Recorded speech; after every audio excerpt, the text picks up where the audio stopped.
말씀은 전도서 3장 10절에서 11절입니다. 하나님이 인생들에게 노고를 주사 애쓰게 하신 것을 내가 보았노라. 하나님이 모든 것을 지으시되 때를 따라 아름답게 하셨고 또 사람들에게는 영혼을 사모하는 마음을 주셨느니라. 그러나 하나님이 하신 일의 시종을 사람으로 측량할 수 없게 하셨도다. 아멘. 말씀 제목은 성경이 말하는 인생론입니다. 성경이 말하는 인생론입니다. 우리가 그 인생을 살아간다는 것, 그것이 녹록지 않다는 것을 이제 인생을 살면서 살수록 우리가 느끼게 됩니다. 특별히 오늘날처럼 경제 상황이 좋지 않고 또 삶이 힘들어지면 인생을 사는 게 어려워서 어떤 사람은 우울감에 빠지고 또 어떤 사람은 문제 앞에서 넘어져서 비관적인 삶을 벗어나지 못하기도 합니다. 비단 이것이 예수 믿지 않은 사람들만의 문제가 아니라 예수 믿는 사람들의 문제이기도 하다는 겁니다. 우리가 전도서는 아주 중요한데 이게 지혜서라는 표현, 이제 이걸 뭐라고 하냐면 지혜서 혹은 이제 우리가 시문학 중에 하나라고 이제 신학적으로 분류를 합니다. 주로 시문학이라면 하나님께로부터 계시받아서 일반적인 하나님의 계시 속에서 쓰여지는 글이 아니라 그들이 삶의 현장 속에서 하나님에 대한 생생한 경험을 하고 그 경험을 가지고 하나님께 높여 올려드리는 게 주로 시문학의 특징입니다. 그런 의미에서 우리가 인간이 고민하고 있는 상당수의 내용들, 또 인간들은 왜 살아야 되고 인간이 누구이며 무엇을 살아야 될지에 대한 이런 진지한 고민의 문제가 시가서에 혹은 시문학에 많이 들어가 있습니다. 대표적인 게 욥기, 시편, 잠언, 전도서, 아가, 그 다음에 예레미야, 애가까지. 예레미야, 애가도 시문학입니다. 그래서 욥기 딱 하면 뭐가 떠오르세요? 욥의 고난, 여기치 않는 고난. 그러나 욥기서에서 가장 큰 핵심은 하나님은 과연 정의로운 분이신가? 라고 하는 신종론의 문제를 다루고, 그리고 해답은 결국은 하나님은 항상 오르시다라는 거예요. 하나님은 항상 오르시다. 그런데 하나님은 항상 오르시는데 욥의 상황은 아주 비참한 거예요. 그러니까 우리가 여러분 욥기서를 읽을 때에 욥이 이제 고난을 당하는 장면만 읽잖아요. 뒤에 결론 보지 말고 결론을 딱 모르는 상태에 보면 우리는 결론을 다 알기 때문에 결국 욥이 10배로 복을 받았고 정말 하나님의 복을 누렸어 하니까 우리는 너무 마음 편하게 욥기서를 읽지만 욥기서의 결론을 우리가 모른다는 가정하에서 그걸 딱 읽어내보면 이게 아주 심각한 거예요. 하나님 의도적으로 이러한 부분에 대해서 분명하게 우리에게 비춰줍니다. 거기서 이제 한 인생이 신앙생활을 잘한다고 해서 늘 평탄한 삶을 사는 건 아니라는 걸 분명하게 알려줘요. 그런 고난을 닥쳤을 때, 문제를 닥쳤을 때 어떻게 해야 되는가? 이게 아주 중요하죠. 사랑교회 오카노 목사님도 암으로 돌아가셨고 화영주 목사님도 암으로 돌아가셨거든요. 지금 김동훈 목사님이 폐암이 걸리셔서 이제 생애 마지막을 이제 하셔야 되잖아요. 근데 같은 암 걸린 분들을 위한 또 돕는 어떤 사역을 하겠다고 이렇게 하시거든요. 그러니까 이게 쉽지 않습니다. 자, 어떤 글을 하나 읽었는데요. 싱가포르에 아주 유명한 의사, 젊은 의사, 총만 맞는 의사가 하나 있었는데 그 의사가 지금 암이 걸려서 이제 후에 죽었어요. 죽었는데 그 친구가 남겨놓은 글이 있어요. 가난한 집에서 태어나서 총만 받는 의사의 자리까지 올라왔고 그리고 부와 명예와 존경과 함호에 받는 의사가 됐단 말이에요. 30대 후반인가에서 죽었는데 그러면서 그 친구가 죽기 전에 다시 내 인생을 살려고 한다면 내가 의사로서의 산다면 나는 환자들에게 좀 더 다르게 대할 것 같다 하면서 하루하루의 삶을 아주 가치 있게 그렇게 여기며 살고 싶다. 그는 그 친구가 했던 말이 이거예요. 저택 같은 어마어마한 큰 집, 그리고 요트도 갖고 있더라고요. 요트, 저택, 그리고 어마어마한 돈, 그리고 자기가 갖고 있는 명품부터 시작해서 이런 모든 것들 아무 의미 없더라는 거야. 나 이걸 다 가져가도 좋으니까 인생 다시 살아봤으면 참 좋겠다 라고 하면서 젊은 친구들을 향해서 가진 게 없다고 하지 말고 살아있음에 대해서 기뻐하며 살아라 하면서 이제 그 사람이 글을 그렇게 써놨거든요. 그 맞는 말이에요. 그래도 우리는 건강하면, 그래도 죽을 병에 걸리지 않으면 우리는 그런 큰 인식하지 않습니다. 근데 우리가 죽을 병에 걸리지 않아도 모든 인생은 죽음을 향해 달려가고 있어요, 사실. 그러니까 우리는 어떤 착각 속에서 사냐면 나는 죽지 않을 것이다 라는 생각하면서 살아요. 그러나 초대교회 기독교 정신은 우리는 죽는다에 쓰셨다. 아니, 우리는 죽어야 된다. 우리는 죽는 것이 필수적이다. 왜? 첫 번째, 영적으로 예수 그리스도 안에서 죽어야 한다. 십자가에서. 그러니까 본 어게인 하려면, 중생하려면, 다시 태어나려면 우리가 죽어야 돼요. 영적으로. 그게 중생이야. 그러니까 기독 신앙은 죽음으로서 시작해서 영혼으로 끝을 맺는 거예요. 무슨 말인지 아시죠? 영혼의 삶으로. 그래서 그 죽음에 대한 진지한 고민을 합니다. 특별히 전도서에는 일부분을 잘 다루고 있는데, 그 죽음에 대한 진지한 고민을 하는데 성경에 죽음을 어떻게 들여다보냐면 그렇게, 그러니까 굉장히 무겁게 받아들이긴 하는데, 그러니까 굉장히 무겁게 보기는 하는데, 그럼에도 불구하고 이것이 극복하지 못할 게 아니라고 가르쳐요. 왜 그러냐면 예수 그리스도께서 사망 권세를 이기셨고, 그리고 하나님의 나라를 이 땅에 이제 완성시키셨기 때문에 예수 믿는 사람은 영원한 천국이라고 하는 영원한 삶이 있어요. 죽음은 과정에 불과하다는 거예요. 과정. 그래서 성경은 잔다라는 표현입니다. 이 잔다라는 표현이 우리가 이제 구약의 열조에게로 돌아갔다 그런 표현을 쓰거든요. 그 구약에 보시면 뭐 족보 같은 데 보면 누가 죽었는데 누구 열조에게 돌아갔다. 이 열조에게 들어갔다는 말은 아브라함의 품에 안겼다는 표현이에요. 아브라함의 품에 안겼다는 말은 뭐냐면 하나님 품에 안긴 것 같은 그런 의미. 그런 의미에서 우리가 전도서에서 그 인생로, 특별히 성경에서의 인생로는 이거예요. 모든 인간은 풀이 꽃과 같은 인생이다. 그러니까 안개와 같고 신기루와 같다. 금방 왔다가 지는 게 인생이다. 그렇기 때문에 인간은 뭐 해야 된다? 하나님을 떠나서는 살 수 없다는 것을 성경에서 말해요. 두 번째로. 근데 이제 우리는 젊을 때는 하나님 모셔서 살 수 있을 것 같아요. 그런데 살고 살다 보면 하나님 따라 살지 못할 것 같거든요. 그러니까 재미있는 게 유럽의 교회가 다 죽었잖아요. 죽었는데 그 성당도 죽었는데 교회를 이제 예배 때 방문하면 재미있는 현상이 있는데 이 남자들이니까 먼저 쳐먹은 거야. 입맛은 그러는데 할아버지들은 별로 없는데 할머니들의 생각보다 많아. 성당에. 그러니까 미사 시간에 혹은 교회에 와서 예배를 드려요. 물론 그게 많은 숫자는 아니지만 퍼센트로 따질 때 저 80대 2, 그러니까 8대 2, 80%는 할머니들, 아니 이제 20% 정도는 할아버지들이 오는 거예요. 그 왜 이렇게 오셨습니까? 물어보면 좀 외로워서 여러 이유도 있지만 그래도 마지막 죽음에 대한 진짜한 그 고민을 하는 거예요. 그래서 하나님께 나오기도 한다. 그래서 그 성경학자 하는 말이 나이 한 60이 좀 넘게 시작하면 그 다음부터 죽음 생각하기 시작한다는 거예요. 그래서 전도의 적기가 60대 넘었을 때 그때 전도를 많이 해야 된다. 근데 어느 날은 건강해져가지고 60대부터 시작이잖아요. 어떤 트로트 가수의 노래처럼 70대 저승사자가 불러오고도 나 못 간다고 저래라고 하는 시대가 오늘날 시대인데,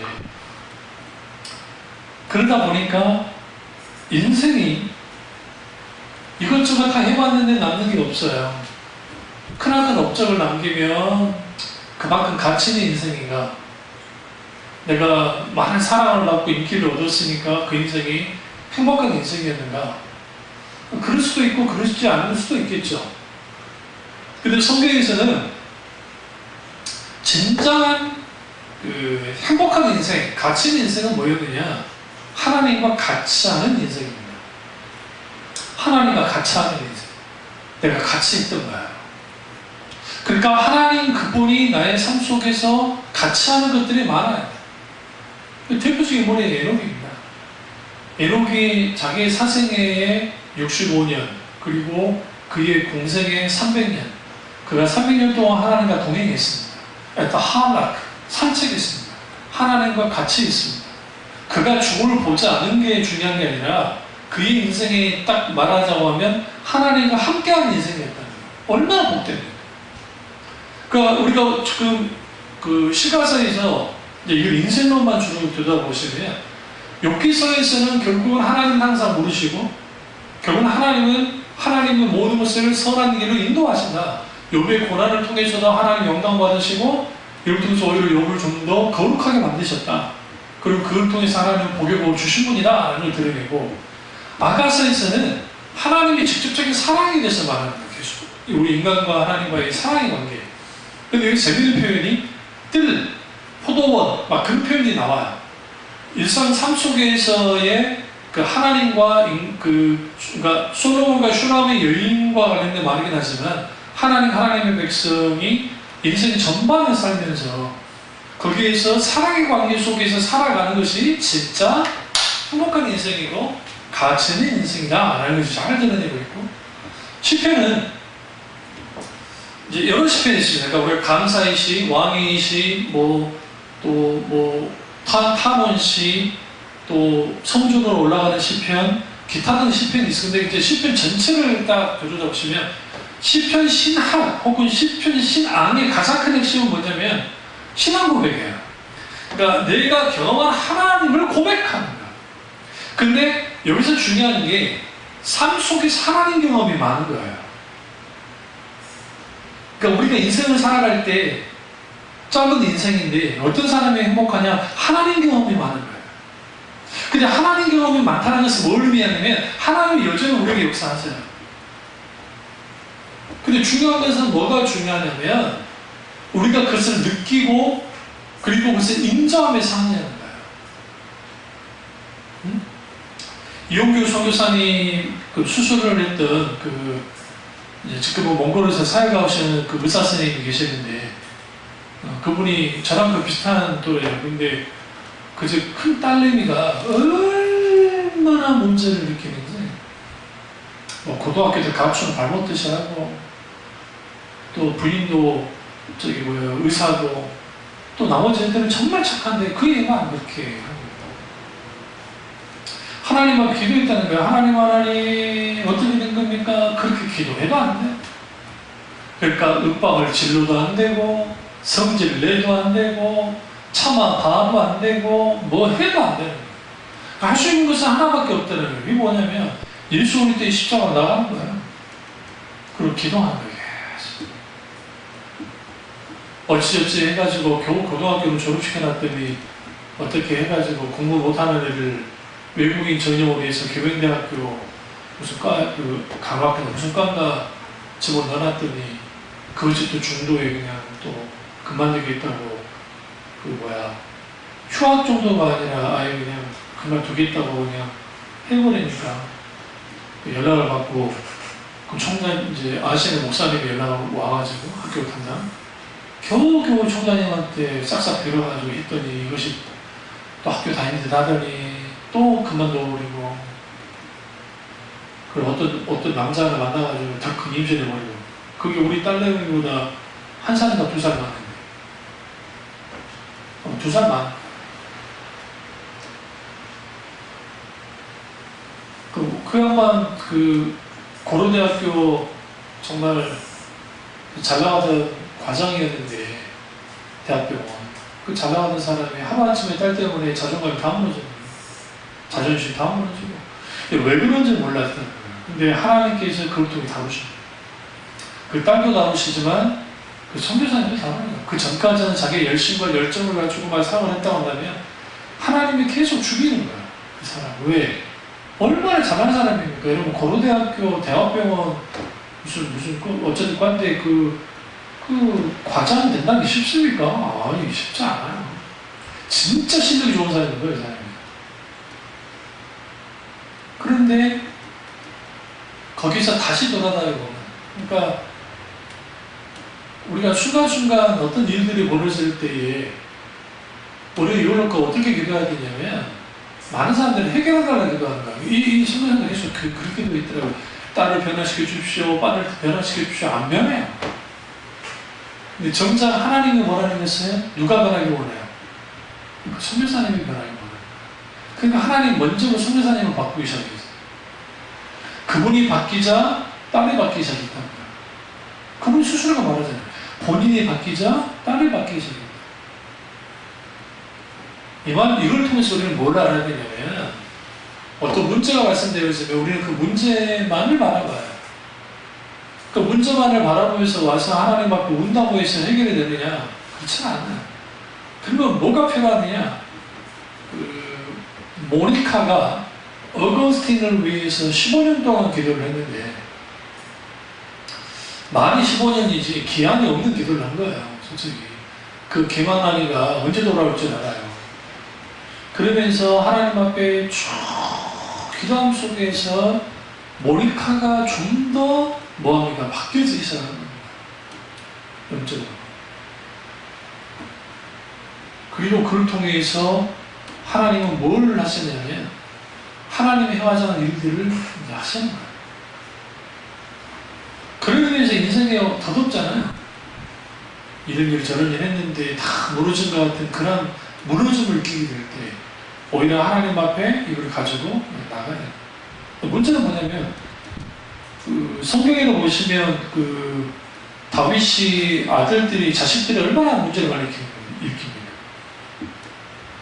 잡다한 물질이 많아요. 그러니까 그러한 일들이 있을 때에 마땅히 잘 처리하면 좋은데 인간 한계가 있어요.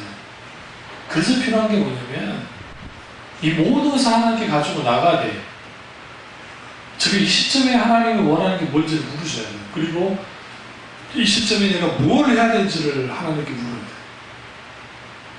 더 사랑을 주기를 원하시는지, 인내하기를 원하시는지, 아니면 권면하기를 원하시는지, 아니면 책망하기를 원하시는지 물어요. 그게 될 때에 하나하나씩 해결해 나가는 거지. 안 돼요. 진짜. 이런 말 있잖아요. 성경에서도. 하나님도 하지 말라고 하면 하나님 말도 안 들어요. 하물며 사람 말 듣겠어요? 안 듣지. 그게 인간이야, 그게. 그래도 우리는 그 결과를 몰라요.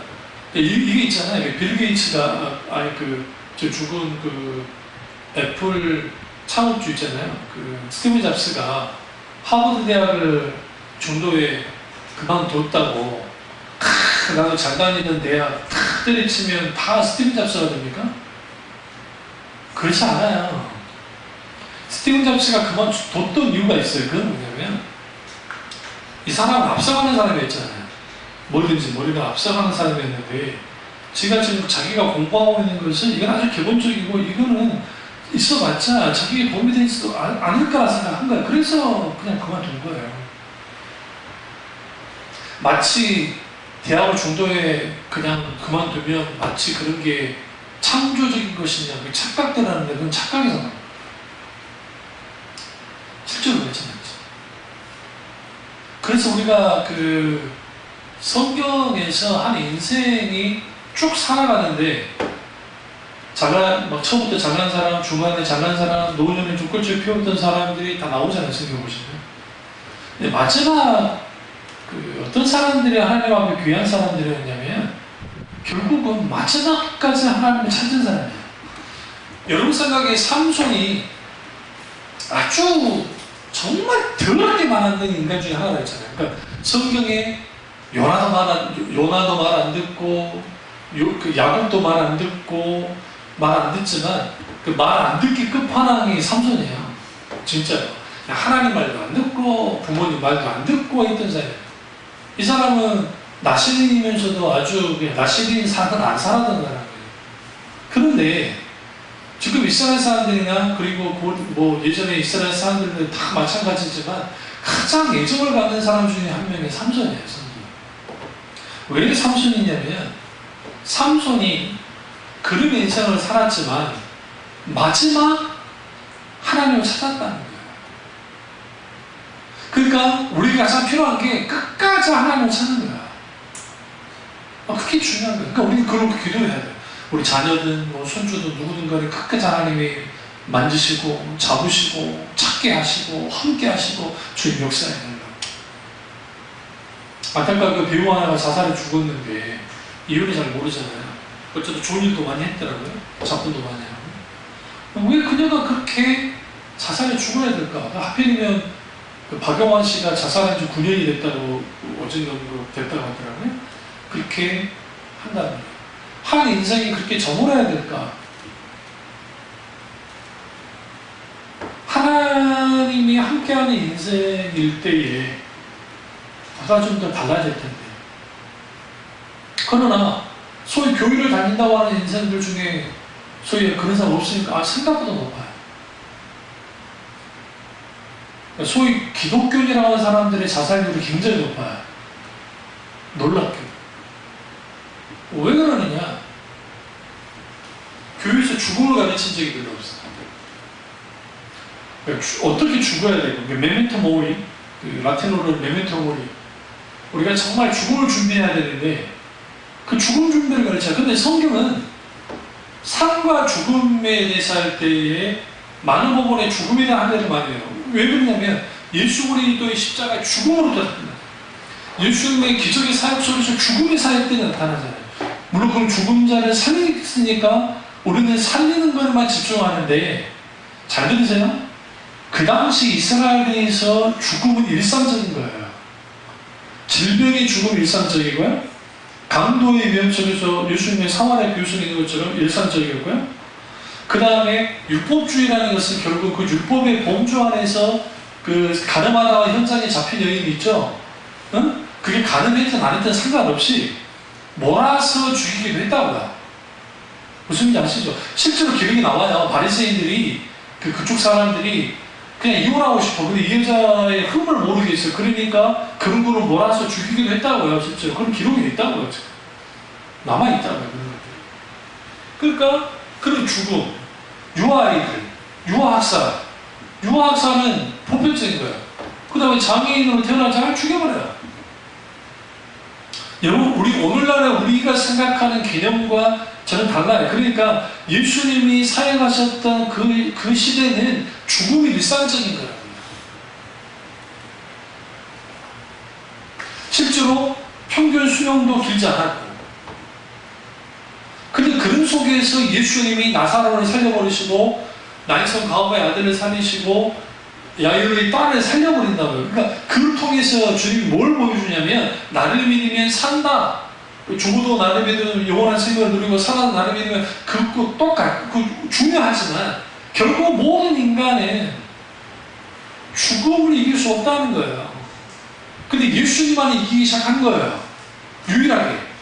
세 명의 사람을 살렸다는 건 단순히 세 명만 살렸다고 보진 않습니다. 그러니까 중요한 기상이다 그러는 거예요. 예수님의 살리심을 통해서 결국은 사망 권세를 이길 수 있는 건 누구밖에 없다? 예수님밖에 없다는 거예요. 실제로 예수님 십자가에 죽었어요. 우리가 하나님의 아름다움에 대해서 말하는데 김남정 목사님이 누군가 그 질문을 받아서 그 강좌에서 답변하는 거예요. 하나님의 아름다움을 말할 때 십자가에서 죽었던 예수님의 그 죽음이 아름다운 것입니까? 아름다운 게 아니죠. 왜냐하면 성경에 주님이 모든 죄가 없으신 예수님이 모든 죄를 담당하고 죄를 지시고 죄된 바 되어 죽었는데 그 성경은 뭐라고까지 표현했어요? 하나님께 저주된 바 되어서 죽었다 그랬다는 거예요. 예수님 자신의 죄 때문이 아니라 인류의 모든 죄를 담당하기 위해서. 기독교는 거기로 끝나지 않아요. 십자가는 피로 관문이긴 해요. 그런데 십자가와, 제가 늘 강조하지만 십자가와 부활은 절대로 떼어놓을 수 없대요. 같이 간다. 예수님의 초생, 그러니까 예수님의 초임, 성탄, 우리 주로 성탄이라고 그러잖아요. 성탄. 예수님이 태어날 때, 예수님의 십자가 죽으신 거, 그리고 예수님의 부활, 예수님의 승천, 이게 다 연결되어 있어요. 하나를 뺄 수가 없다고요. 결국 예수 그리스도의 십자가 하면 우리는 뭘 느껴요? 당연히 예수님의 부활이에요. 예수님의 승천. 여기서 우리 인생이 어떻게 맞닿았냐면 십자가에서 내가 죽어지는 경험을 통해서 하나님의 영원하신, 다시 말하면 하나님이 주신 영원한 생명을 누리는 삶을 살아요. 그게 성경에서 말하는 인생이에요. 다시 말하면 세상에서의 인생이라는 것을 아무리 많이 살아봤자 100세예요. 아무리 많이 살아봤자 100세 이상 사시는 분 별로 없잖아요. 그러니까 그들 이 기한 내에서만 살아요. 그러니까 어떻게 살아야 돼요? 이 기한 내에 살아야 되니까 정말 치열하게 살아야 돼요. 그런데 예수 믿는 사람은 예수 믿지 않는 사람과 똑같이 육체의 한계 속에서 주의 결과물로서 그 한계 내에 살아요. 우리는 물론 열심히 살아야 돼요. 그러나 우리는 이 삶만 사는 사람이 아니에요. 우리는 영원한 생명을 누리며 살아야 돼요. 그래서 이 땅의 삶은 영혼을 담는, 영혼 속에서 사는 삶으로서 살아나가야 돼요. 이게 하나님 나라의 삶이에요. 응? 그러니까 주님의 세상이 주는 기쁨을 내가 너에게 주지 않는다 주는 그러잖아요. 목마름도 세상이 말하는 목마름이 아니라 영혼이 목마르지 않는 내가 생명수를 내가 주겠다고 수가선 얘기 말하잖아요. 왜 이 말씀 하시냐면 오늘날의 모든 인생은 목말라요. 이 세상 살면서 돈이 많다고 해서 돈에 대해서 목말라요. 그러니까 쓰면 더 목말라요. 없어도 목말라요. 그래서 성경에서 말하는 인생들은 하나님 없이는 모든 것이 헛되고, 그리고 인생이 이렇게 헛된 것은 하나님이 없기 때문이에요. 결국 인생은 하나님을 떠나서는 살 수 없고, 그렇다고 한다면 우리는 매일매일 하나님을 찾으며 살아야 된다는 거예요. 단순히 문제 해결만을 위해가 아니라, 그러니까 과거에 제가 어릴 때 생각해보면 그 당시 제가 아주 어렸을 때 60만 넘어도 아주 어른 그 나이가 많게 느껴졌잖아요. 그 어르신들이 저희 외할머니도 84인가 5살에 돌아가셨는데, 근데 그 어른들이 하루 살 때 주님 때문에 삽니다. 주님 때문에 삽니다. 그럴 때가 있어요.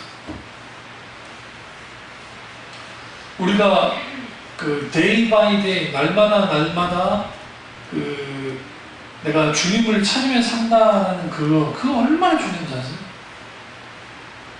근데 우리는 바쁘게 살다 보니까 어떤 사람은 문제 때문에, 어떤 사람은 환경 때문에, 어떤 사람은 돈을 벌려고. 제가 아까 어떤 프로그램을 보면서 뭐 서민가포라는 것들 그런 거를 보면서 돈 버는 재미에 막 정말 쉬는 날도 없이 막 가시는 분들이 있어요. 응?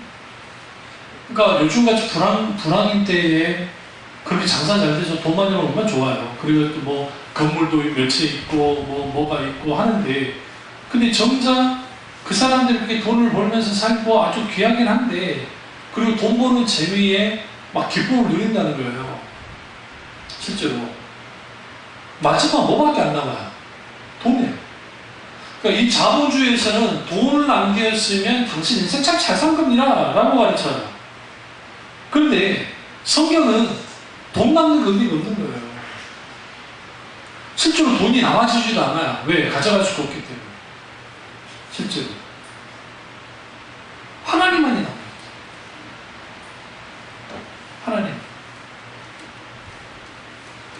그러니까 마지막 하나님만이 남아야 되는데 그럼 자동적으로 그렇게 되느냐? 그렇지 않습니다. 그래서 힘들고 어렵고 문제가 있고 했을 때에 우리는 뭐 해야 되냐면 주님을 깊이 찾아야 돼요.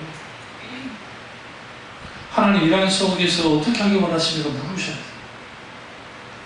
누군가를 중보기도 할 때도 마찬가지입니다.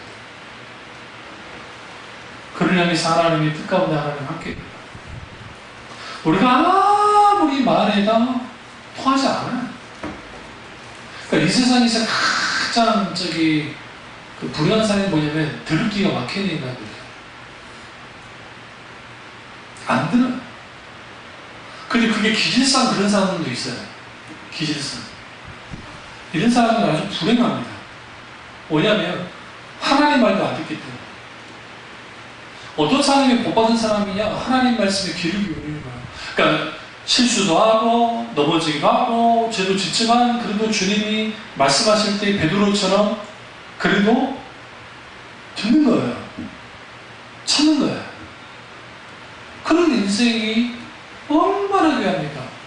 그런 의미에서 성경 전체에서 말하는 인생이라는 것은 결국은 인간은 죄 아래서 태어났다. 아담과 하와의 원죄의 것들. 그래서 인간이 살아갈 때는 여러 제약이 있는데 그것은 육체로서의 한계, 수명이라고 하는 한계가 있고 그리고 인간이 자기들이 계획하고 뭐든 하고 싶어 하지만 실제 그런 일이 실제로 일어나지는 않는다. 그리고 결국은 사탄이 여러분 관가하고 있는데 사탄은 절대로 한 인생이 하나님 품으로 가서 진정한 하나님의 천국 백성이 되는 것을 원치 않아요. 그러니까 하나님께서 한 사람을 구원할 때 지금 한 73억 되거든요. 지구상에 있는 인구가 73억 중에 한 명으로 그러니까 주님이 단순히 그렇게 보는 게 아니라 유일한 사람으로서 보는 것처럼 구원하기 위해서 사탄도 똑같아요. 할 수 있는 한 단 한 명이라도 하나님께 가지 못하도록 막아요. 그래서 이런 충돌이 있기 때문에 사탄은 매 순간순간 우리에게 뭐하냐면 격동시킵니다. 여러 가지.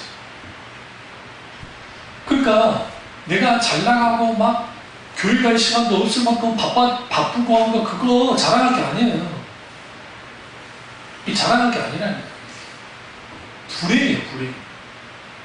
하나님께 대하여 시간을 내지 못할 정도로 바쁘다면 빨리 줄여야죠. 속도 조절해야죠. 그럼 왜 못 줄이냐? 돈 때문에. 먹고 살려고. 뭐 하려고. 그러니까 여러분 우리 이렇게 생각해죠. 내가 가진 게 많아지면 돈도 많이 벌고 좀 가진 게 많아지면 좀 윤택해지긴 해요. 누리는 것도 많아져요. 근데 그만큼 돈들도 필요해요.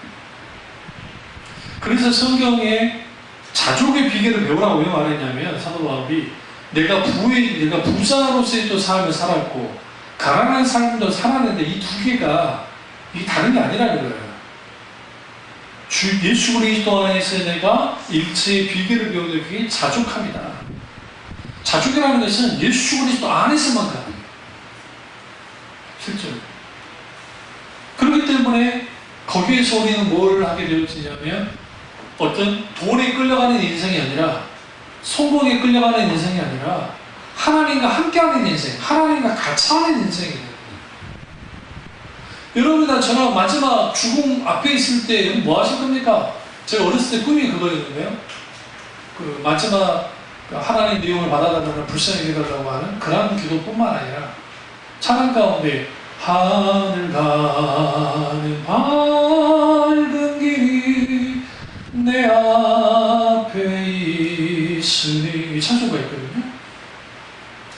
예수 공로 의지하여 내가 뭐하는 주님 품에 가는 마지막 하나님께 찬양의 고백을 하고 죽고 싶다.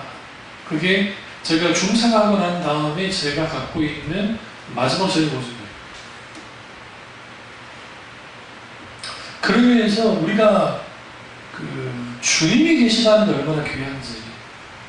그러니까 하나님을 믿는 사람과 믿지 않는 사람의 전체 차이는 뭐냐면 하나님을 믿지 않는 사람들은 더 이상 버텨줄 게 없어요.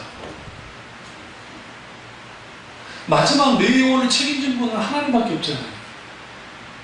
우리 영혼. 근데 오늘 교회 안에 들어와 있는 실용주의나 적극 사고방식이나 본용주의가 복 받고 세상 복이에요? 성경상 복이에요? 성경에 하나님을 가까이 하면 뭐라고 그러세요? 복이라고 성경이 말하잖아요. 진정한 복은 하나님을 가까이 하는 거예요. 그러니까 힘들고 어렵고 여러 상황이 벌어질수록 하나님과 가까이 해요.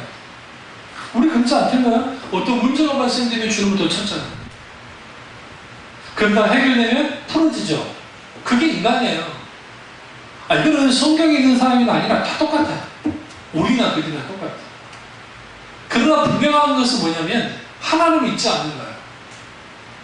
기억하는 거예요. 생각하는 거예요. 초교들처럼 하나님 묵상하는 거예요. 날마다 하루 삶 속에서 복장이 터지고 억장이 무너질 때마다 하나님 찾는 거예요. 예전에 우리 노 권사님들이 아버지 그 한마디 말에 이게 한숨일 수도 있고 한숨일 수도 있고 하지만 그 아버지라는 그 의미 속에는 하나님을 찾는 게 있어요. 제가 무슨 예능 프로그램 중에 참 재밌는 걸 하나 봤는데 짜장면이 너무 맛있는 거야. 갑자기 어쩌 주가 올로 그리고 내가 이때까지 오마이 지니어스 오마이 갓 아니면 이제 또 지니어스 부편식 또 다른 편이 있더라고요. 근데 또 하나는 올로 그래요. 오주님. 인에서는 이제 맛있다는 극한의 표현이 오주님이에요. 근데 여러분 그게 처음부터 그렇겠어요? 원래는 그런 것들 아마 신앙 고백가 나왔을 것 같아요. 주님 어떻게 우리도 그러잖아. 하나님 그랬잖아요. 아버지 그랬더라고요. 그 아버지는 하나님 아버지 찾으세요. 그리고 옆에 있는 사람들 어떤 그런 영향력 속에 같이 막 묶여지면 안 돼요. 인간은 기본적으로 감정이 갖고 있기 때문에 감정 교류가 되면서 그 억장 무너짐이 계속 옵니다. 사탄은 그걸 가만두지 않아요. 그걸 통해서 뭐 해야 되냐면 쭉 눌러버려요. 그때 필요한 게 뭐냐? 내 감정을 하나님께 통로하는 거예요. 그리고 불평뿐만이 아니라 그럼에도 불구하고 하나님 붙잡으시고 그럼에도 불구하고 하나님 역사해 주시고 그럼에도 불구하고 하나님 함께 해가는 거예요. 그리고 지금 당장 제가 뭘 하기 원하십니까? 내적인 감동이 있으면 그 감동대로 움직이는 거예요. 권면하기 원하시면 사랑을 더 주기 원하면 사랑을 주고 아니면 뭐 하는 그렇게 해나가는 과정 속에서 힘들고 하는 과정이지만 딱 하다 보면 하나님이 계획하시죠. 하나님이 계획하시죠. 그래서 오늘 시편 기자, 전도서 기자가 하나님의 인생에 노고를 주시고 애쓰게 하는 것을 주님이 봤다. 노고를 줬다는 말은 뭐냐면 하나님 일부러 막 짐을 우리에게 지운 게 아니라 죄 가운데 태어난 모든 인간은 정말 고생합니다. 실제로 하나님이 때를 따라 아름답게 하시고 사람들에게 뭘 하는 영혼을 사모하는 마음을 주셨다. 근데 여러분 이 말씀이 왜 중요하냐면 앞에 두 가지 때 말하잖아요. 범사에 기한이 있고 천하에 마음에 때가 있다. 만사에 날 때, 죽을 때, 심을 때, 뽑을 때 막 말하다가 갑자기 이 말씀의 성격이 다 바뀌어지는 거예요. 어떻게 바뀌어지냐면 이런 일들이 있는데 주님 인생에 노고를 줬다 말은 모든 인생을 하나님께서 주관하신다는 거예요. 하나님의 섭리 가운데 주관하신다 이렇게. 근데 그거 아니야. 사람들에게 영혼을 사모하는 마음을 주셨다. 그러나 하나님 하신 일들은 사람이 측량할 수 없게 된다.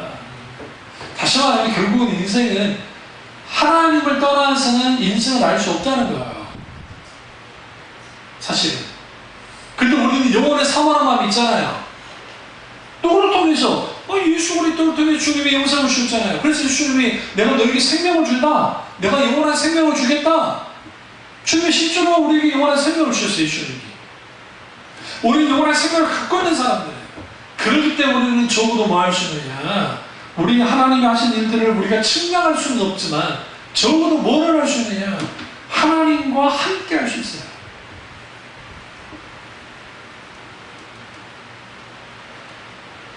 인생이 뭐냐? 빛나는 인생입니다.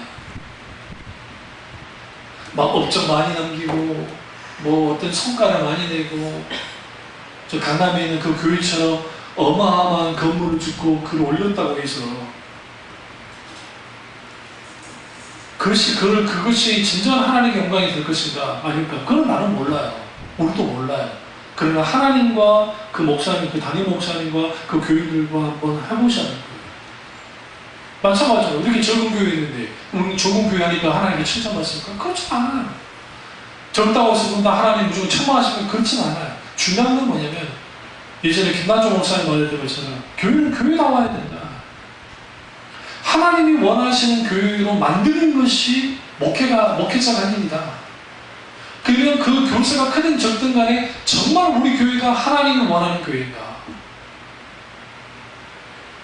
그거를 들여다봐야 하는 것처럼 마찬가지로 우리 인생에 비유할 수 있어요. 하나님이 원하는 인생이 뭘까? 도대체 나를 통해서 뭘 원하실까? 그렇다고 하면 적어도 우리는 물어야죠. 하나님이 원하시는 나의 인생이 무엇입니까? 그 비추신 그 음성을 통해서 우리는 뭐 해야 돼요? 내 인생 살아가면 돼요. 다만 내 인생은 나의 것이 아니고 주님 것이니까 주님과 같이 하는 그 인생, 그걸 통해서 빛난 인생 사실은 저와 여러분 되시기를 주님으로 축원합니다. 기도하겠습니다. 기도하실 때 오늘 이 말씀이 나의 말씀이자